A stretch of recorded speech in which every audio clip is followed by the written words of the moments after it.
My name is Kara White. I'm presenting on Post-Impressionism, which was roughly between 1886 and 1905. So this is a little blurb on what Post-Impressionism is, and it's an umbrella term used to describe a variety of artists who were influenced by Impressionism, but took their art in different directions. So before I start with the actual presentation, some vocabulary that I'll be using throughout it is opticality, which is the quality of being optical or apprehended through sight, and synthetism, which is to emphasize two-dimensional flat patterns and shows a conscious effort to work less directly from nature, to rely more upon memory.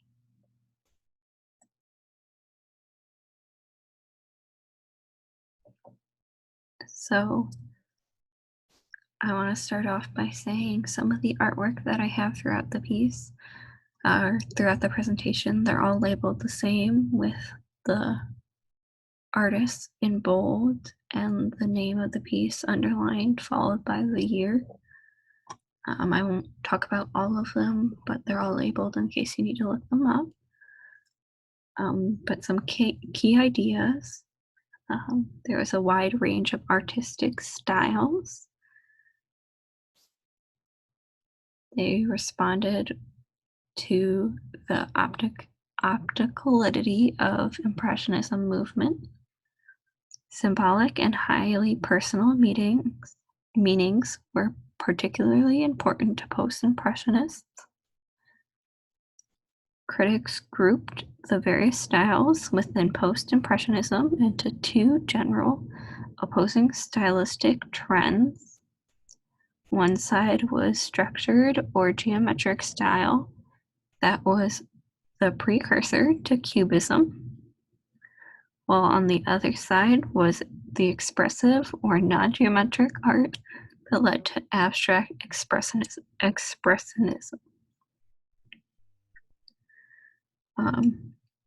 Most of the post-impressionism movement took place in southern France.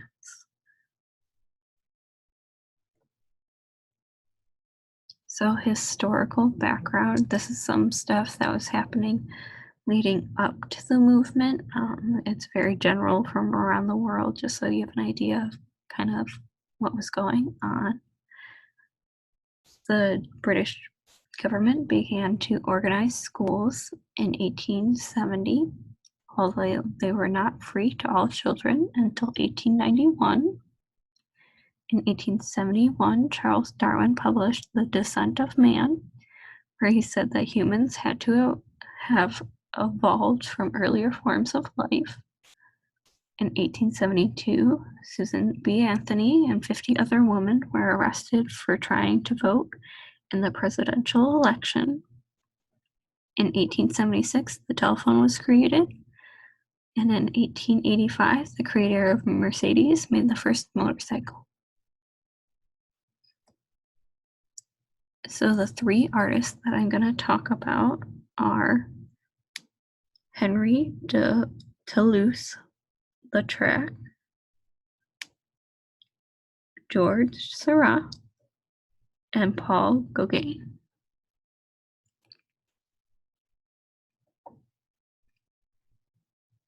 So I have a video in my presentation. It's linked in. It starts off down here with the overview of the post-impressionism, and then I have the breakdowns of the three artists that I talk about and what time in the video that they talk about them. I do suggest watching the whole video. It does have people that I don't talk about in it. But I think it was very interesting. It was 23 minutes for the entire video. If you had some free time and wanted to watch the whole thing. If not, I do have the exact times of when it talks about the artist.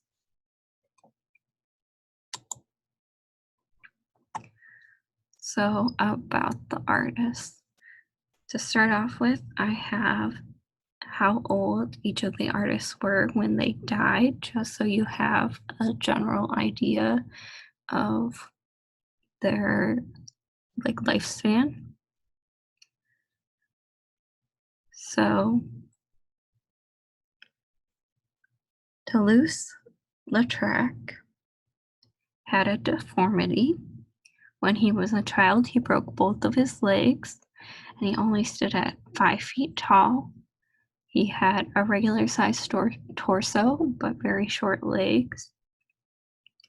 Um, because he was deformed, he was very self conscious about it, which led him to drink an excessive amount. He was an alcoholic and actually died from alcohol poisoning. He was often compared to Degas because he captures movement in private moments.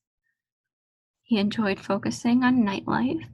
He often did paintings of people indoors at clubs or bars with odd lighting.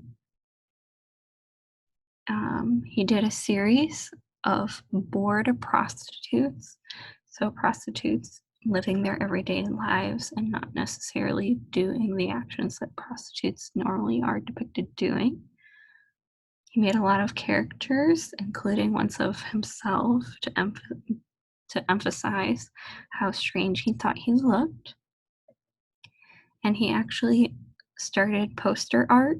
He was the first one to create it. And he was inspired by Japanese prints, the ones that Stephanie talked about in her presentation earlier in the semester. He was concerned with perspective, portraiture, and decorative effect. He used the vivid, contrasting colors of the Impressionism in flat areas enclosed by a distinct outline. So for Seurat, he created pointillism. Degas said he was meticulous, which I guess you have to be to work with pointillism. It's very elongated. It takes a lot of work. You have to work on it for an extended period of time. And a fun fact about him is that he wore a top hat and a suit every day because he was very structured and he wanted things a very specific way. And he only made about 7 major works because the pieces took him so long. His largest piece took him 2 years. And a fun fact about Gauguin and Seurat is that Gauguin and Seurat both detested one another and they shared a low opinion of each other's styles. So, about Gauguin, he was a father and a broker who took up art as a casual Sunday activity. He ended up abandoning his family to pursue art. When he was a child, people would say he was going to be a famous sculptor one day because he was good at woodwork. His headmaster in school said he was either a genius or a fool because he was such an interesting person. At 9, he ran away from home after seeing a painting of a hobo because he wanted to live the life of a hobo. And in fall of 1885, Van Gogh and Gauguin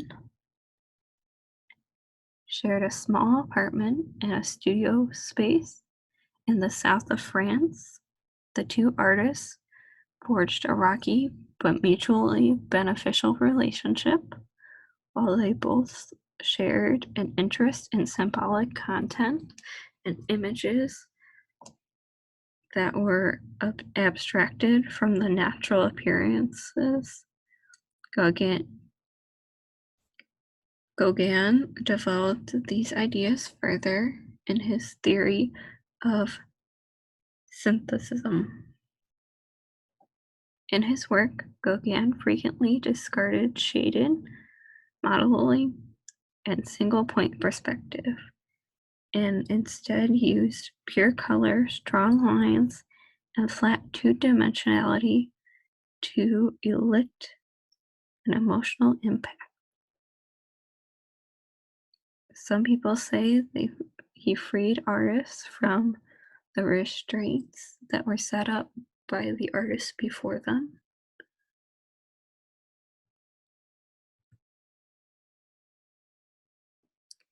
So patronage and artistic life. So art transcended into its traditional role as a window onto the world and instead became a window into the artist's mind and soul. Projecting interests and depicting and the observed world, they instead look to their memories and emotions in order to connect with the viewer on a deeper level. Artists were typically poor and died with very little money, and their artwork wasn't sold for very much until after they had already died. But their motivation for making the artwork was not for the money, but instead to express themselves. So some innovations. Despite the various individualized styles, most post-impressionists focused on abstract form.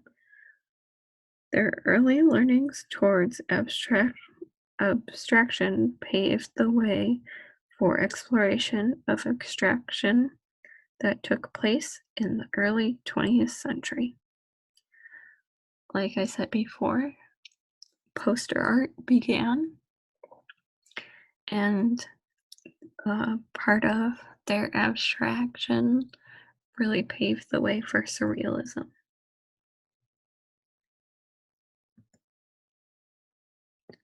So, one of the art pieces that I'm going to talk about today is by Toulouse-Lautrec. It's called In Bed in English. It is an intimate moment between two women. It is said that these two women are prostitutes from his bored prostitute series. He would actually pay to hang out where the prostitutes lived. Like they had buildings of them where they would stay overnight, and he would pay to go in and paint them while they were doing casual things.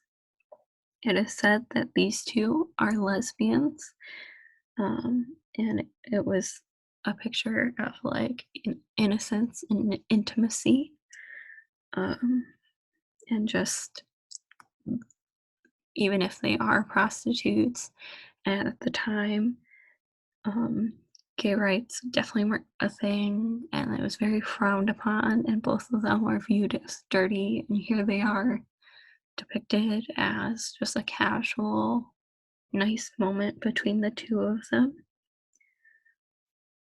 Toulouse-Lautrec was actually um, very ahead of his time when it came to gay rights.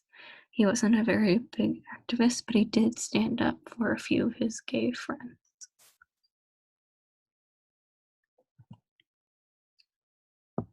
So this piece is called The Red Cow.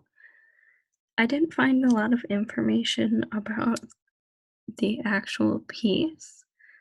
Um, Everything that I saw was just talking about, was pretty much analyzing the piece. Um, so what they talk about is how the woman's face is cut off at the edge of the picture, and how the cow's face is cut off at the edge of the picture, both of which are uncommon to typically see because it makes people uncomfortable.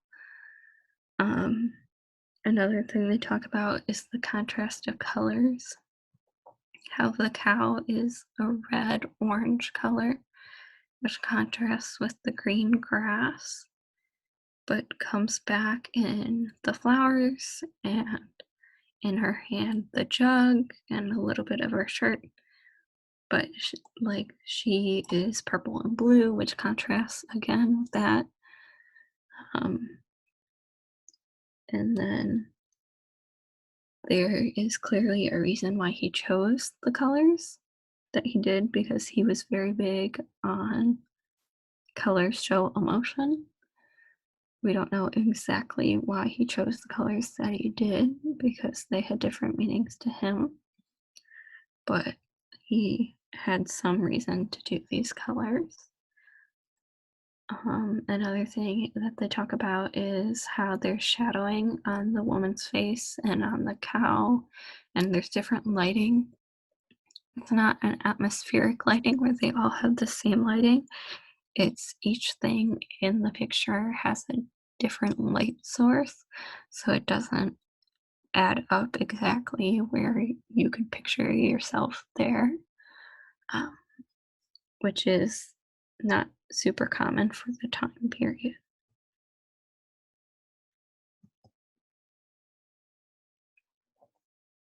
So this piece is a very well-known piece. Um, it is a pointillism piece. And for those of you who don't know, pointillism is painting using tiny dots of various pure colors, which become blended in the viewer's eye. Sarah thought that the colors would blend like in a mosaic where you step back and you see the big picture. But if you look closely, you can still see all the different colors and dots that he used to create the piece. So one thing about this piece, other than the way it was created, is the actual content. Um, it's a very still piece. It's very calm, which is uncommon for parks. When you go to a park,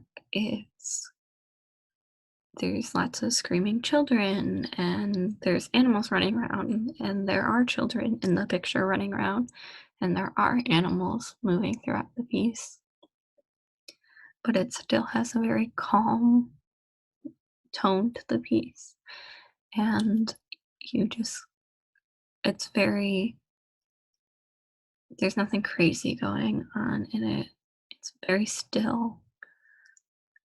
Um, I'm stealing this from the video that I have earlier in the presentation. It says they are alone, but they are not lonely. This is referring to the people who are standing next to each other. They're, for the most part, not off by themselves, but they're not impeding on each other's space. They all kind of have their own bubble. No one is really hanging all over another person or bothering anybody else, but they're still with other people.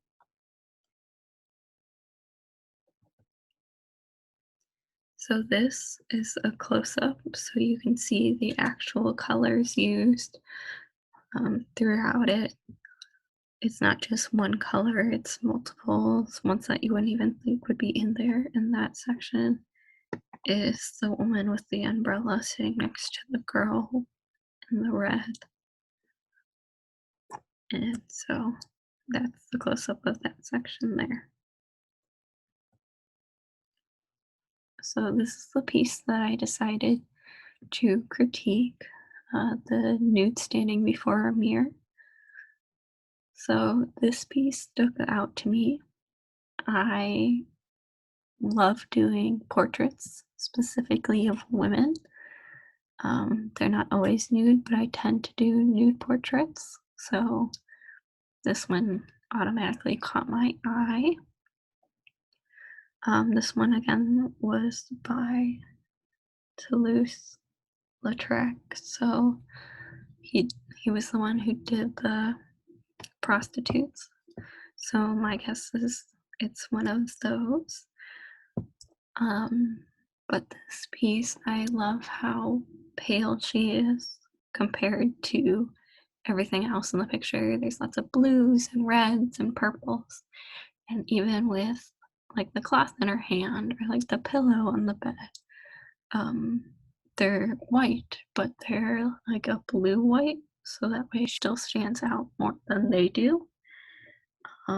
I like that her reflection is kind of dimmer, it's fogged up, there's more line to it, so that way your eye isn't automatically drawn to it, and the emphasis is really on the woman in the center. Um, I thought it was interesting that he went through the effort to put in the bed just to have it blend in with the texture of the background, and that he had so much line throughout the whole thing, like even the way that it's the mark making of it is very linear.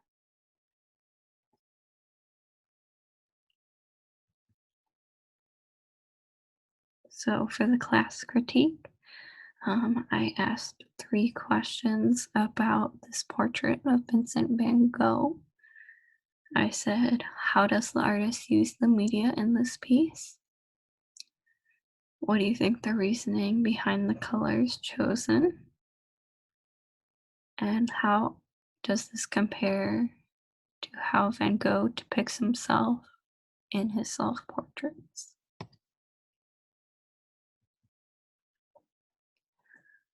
So, for the summary, uh, the pieces are emotionally motivated. There's more than one style. All of the artists have slightly different styles. And most of the work is done from memory and not from life. And this picture over here, the art piece I actually want to talk about a little bit is the beginning of the poster art. Um, I didn't really talk about any specific poster art pieces, but this is kind of what they looked like. There were advertisements for different buildings or plays going on. They're very graphic and not super realistic, but they're very bold in color and straight outlines.